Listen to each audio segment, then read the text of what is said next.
سلام علیہ یوم ولد، اور اس سے پہلے برم بوالدیہ، آج شب جمعہ ہے تو والدین کی عظمت کے بارے میں اپنی نفس کے لیے اور آپ کی خدمت میں برکت کے حصول کے لیے بیان کر رہا ہوں۔ یاد رکھیے، ہر مومن کی پہچان، ہر مومنہ کی شان ہے کہ اپنے والدین کے ساتھ اچھا سلوک اختیار کرے۔ اچھے سلوک کے دونوں حوالے آپ کی خدمت میں مکہ المکرمہ سے بیان کر دیتا ہوں۔ مولا مشکل کشا علی ابن ابی طالب علیہ الصلوۃ والسلام تشریف فرما ہے۔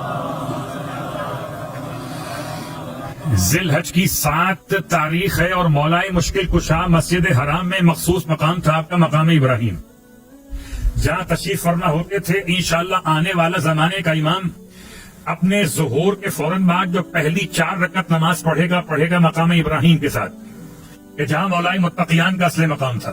مولا تشریف فرما تھے اور آپ کے ساتھ جنت کے جوانوں کے دونوں سردار موجود تھے، یعنی کہ حسنین بھی موجود تھے۔ ایسے میں مولا مشکل کشا نے کسی مظلوم کی فریاد سنی کہ جو خانہ کعبہ کا غلاف تھامے ہوئے خدا سے کہہ رہا تھا کہ پروردگار تو مجھے معاف نہیں کرنے والا، اور تو مجھے معاف کیسے کرے گا جبکہ معاف کرنے کا وسیلہ ختم ہو چکا ہے۔ مولا مشکل کشا نے اس کی فریاد سنی اور اپنے فرزندوں کو روانہ کیا، جاؤ جا کے اسے بلا کے لے کر آؤ۔ دونوں شہزادے چلے اسے بلانے کے لیے، اور جب امام کی خدمت میں لے کر آتے، یہ معذور شخص ہے، اس کے آدھے جسم پر فالج کا اثر ہے، بہت حسین، بہت خوبصورت ہے۔ امام کی خدمت میں لایا گیا اور امام سوال کرتے ہیں، بتاؤ مسئلہ کیا ہے؟ کہتے ہیں اگر آپ حجت خدا ہیں تو سوال مت کیجئے، آپ جانتے ہیں کہ مسئلہ کیا ہے، لیکن امام چاہتے ہیں میں تم سے پوچھنا چاہتا ہوں۔ غالباً امام اس لیے پوچھنا چاہتے تھے تاکہ ہر ایک کو علم ہو جائے کہ اگر کوئی ایسا مریض ہو تو شفا کیسے ملتی ہے۔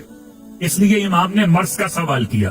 وہ کہتا ہے، یا علی، میں اپنے والد کی خدمت میں بہت زیادہ نافرمانی کیا کرتا تھا، میرا والد مجھ سے پریشان و عاجز، اور میں اپنے والد کی کمائی پر بہت زیادہ عیاشی کیا کرتا تھا۔ ابا کماتے ہیں، ابا تو ہوتے ہیں ATM، بس پیسے نکالو اور خرچ کرو۔ ابا سے بار بار پیسے مانگتا تھا، ابا پریشان ہو گئے کہ کتنا ضائع کرتا ہے، برباد کرتا ہے۔ تو ایک دن ابا نے روک دیا۔ جب میں نے رقم کا مطالبہ کیا، مجھے پتا تھا کہ ابا نے چھپا کے کہاں رکھی ہے۔ کہتا میں نے باپ کے سامنے اس طرح سے باپ کو زد و کوب کیا کہ باپ کو دھکا دے کے گرا دیا اور جا کے پیسے نکال کے اپنا کام کر لیا۔ باپ تو نیچے گر گیا، مگر یہ پتا نہ تھا کہ رحمت کا دروازہ بھی نیچے گر گیا۔ باپ چلا، اس کے بعد مکے پہنچا۔ غالباً یہ واقعہ ایسے زمانے کا اور ایسے علاقے سے متعلق ہے جہاں مکے جانا ممکن ہوا کرتا تھا اس زمانے میں۔ مکے پہنچا بڑھاپے میں، اور خانہ کعبہ کا پردہ تھام کے میرے حق میں بددعا کر دی۔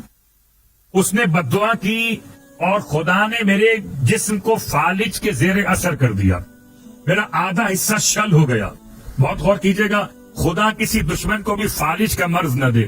فالج کا مرض میں نہ انسان زندوں میں رہتا ہے اور نہ مردوں میں رہتا ہے، پڑے پڑے بستر پر ہی مر جاتا ہے کہ بار بار کون اٹھائے گا اس آکل لاش کو باتھ روم لے جانے کے لیے، کون بدلے گا اس کے لباس کو نجس ہو جانے کے بعد۔ ابھی اندازہ کیجئے گا، پھر شکر خدا ادا کیجئے کہ خدا نے آپ کے سارے اعضاء و جوارح کو آپ کے اطاعت گزار بنایا ہے۔ فالج میں کیا ہوا؟ جسم نے کام کرنا چھوڑ دیا۔ کہتا ہے میں نے باپ کو راضی کیا، رویا، گڑگڑایا۔ باپ آخر کار 4 سال میں راضی ہوا، اور 4 سال تک میں حالت مرض میں باپ کے سامنے رگڑتا رہا اپنے ہاتھوں کو، اپنے پیروں کو کہ مجھے معاف کر دیجئے۔ باپ نے کہا اچھا میں نے معاف کر دیا، کہ ایسے نہیں، جہاں بد دعا کی تھی وہیں چل کے دعا دیجئے۔ تیار کیا ہم نے، سامان سفر کو جا رہے تھے، راستے میں باپ کو جس اونٹ پہ بٹھایا تھا وہ اونٹ کسی بڑے پرندے کے اڑنے کی وجہ سے ڈر گیا، اور بدک کر اس نے جو اپنے آپ کو اچھالا تو باپ گر پڑا، اور باپ کے گرتے کے ساتھ پتھر پہ باپ کا سر لگا، باپ مر گیا۔ کہتا ہے اب میرے پاس ایک سہارا تھا، باپ کا نہیں رہا۔ میں وہاں سے جیسے تیسے کر کے مکے تو پہنچ گیا، لیکن جب سے اب تک میں خدا سے فریاد کر رہا ہوں۔ باپ مجھے معاف کر چکا تھا مگر کعبے تک نہیں پہنچا، میں کعبے کا پردہ تھام کے دعا کر رہا ہوں۔ امام نے ارشاد فرمایا اگر تم نے واقعاً خدا کی بارگاہ میں توبہ کرنے کا ارادہ کر لیا ہے اور باپ نے تمہیں معاف کر دیا تھا تو یہ اسم اعظم مجھ سے لے لو۔ اسم اعظم امام نے تعلیم فرمایا۔ پھر کبھی اسم اعظم کے موضوع پر الگ بحث کریں گے، اس سے پہلے اشارے کر چکے ہیں۔ اسم اعظم خدا کا بڑا نام، سارے نام خدا کے بڑے، البتہ جو علی سے ملے وہ اسم علی اعلی اعظم ہو جاتا ہے۔ اس کا نام پڑ گیا اسم اعظم کی دعا کا دعائے مشلول، کیونکہ مشلول کہتے ہیں اس کو جسے فالج کا مرض ہو چکا ہو، یہ نکلا اس شل سے، مشلول، دعائے مشلول، یہ اسم اعظم ہے، یاد رکھیے گا۔ جب کبھی آپ کو مشکلات پیش آئیں تو بجائے ادھر ادھر عاملوں کے ڈھونڈنے کے آئیے مولا کے پاس آئیے، اسم اعظم یہ کیا دیں گے جو خود فقیر بنے بیٹھے ہیں؟ اسم اعظم تو وہ دے گا جسے خدا نے امیر بنایا تھا۔ اسم اعظم دعائے مشلول، کبھی آپ کو اگر اسم اعظم ڈھونڈنا ہو تو پریشان مت ہوئیے، دعائے مشلول پڑھ لیجئے اپنی ہر مشکل کے حل کے لیے، ہر بیماری سے شفا یابی کے لیے، ہر پریشانی کے خاتمے کے لیے۔ مگر آزمائش شرط نہیں ہے، عقیدہ شرط ہے۔ دعائے مشلول تلاوت آپ نے اسے سمجھایا کہ یاد کرو، اتنی بڑی دعا اس نے یاد کر لی، رات میں پڑھ لینا، رات میں پڑھا دعائے مشلول کو اس نے خانہ کعبہ کے صحن میں، جیسے ہی دعا مکمل کی آنکھ جھپکی، ایک لحظے کے لیے رسول خدا کی زیارت نصیب ہوئی۔ حالت خواب میں اللہ کے حبیب فرماتے بتاؤ کون سا حصہ نہیں اٹھتا؟ اس نے حصہ بدن کا اشارہ کیا، آپ دستے مبارک پھیرتے چلے گئے، جہاں جہاں مصطفیٰ کا ہاتھ چلا وہاں وہاں حیات کا رواج چلا۔ جو خون رکا ہوا تھا اس میں روانی پیدا ہو گئی، تو طریقہ سمجھ میں آیا، ایک چھوٹا ایک بڑا، دونوں باپ ہمارے ہیں، چھوٹے نے نسخہ تعلیم دیا، بڑا علاج کرنے پہنچ گیا۔ تو دعائے مشلول ماں باپ کے حوالے سے یاد رکھیے، برم بے والدے ہے، والدین کو ناراض کرنا تو آسان ہے، منانا آسان نہیں ہے۔ بس ذات خدا اکیلی وہ ذات ہے کہ یا سریع الرضا اغفر لمن لا یملک الا الدعاء۔ ماں باپ اگر روٹ جائے تو اتنی آسانی سے راضی نہیں ہوتے، لیکن اگر خدا روٹ جائے تو ایک سجدے سے راضی ہو جاتا ہے۔ اسی لیے تو شاعر کہتا ہے یہ ایک سجدہ جسے تو گرا سمجھتا ہے، 1000 سجدوں سے دیتا ہے آدمی کو نجات۔ بات پڑھے محمد و آل محمد۔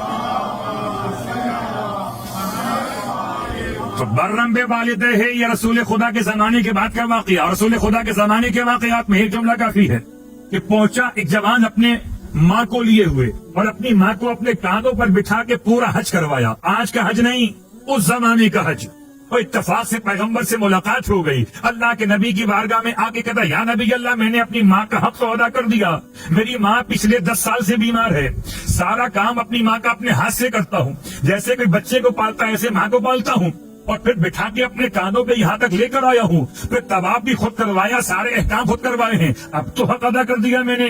ماں نے رکھا تھا 9 مہینے، میں نے رکھا ہے 10 سال، 9 مہینے کم ہیں، 10 سال زیادہ ہیں۔ اللہ کے حبیب ارشاد فرماتے ہیں برخوردار اگر تم ساری زندگی بھی ماں کی ایسی خدمت ہی کرتے رہو تو یاد رکھو جو ماں نے تمہیں اپنے پیٹ میں رکھتے ہوئے ایک سانس تکلیف کے ساتھ لی تھی، اس ایک سانس کا عوض ممکن نہیں ہے۔ اللہ اکبر، ایک سانس کا بدل ممکن نہیں ساری زندگی خدمت کے بعد۔ سوچئے جو پیٹ میں رکھے، جب اس کی ایک سانس کا بدل ممکن نہ ہو تو جو کائنات میں فرش پر اتارے، آسمان کا شامیانہ بنائے، چاند و ستاروں کی نعمتیں عطا فرمائے، اس پروردگار کی رحمتوں کا کیا عوض ممکن ہے؟ چلے ہیں سجدہ کرنے کہ ہم نے خدا کی نعمتوں کا شکریہ ادا کر دیا۔ عاجزی پیدا کیجئے تکبر کے بجائے۔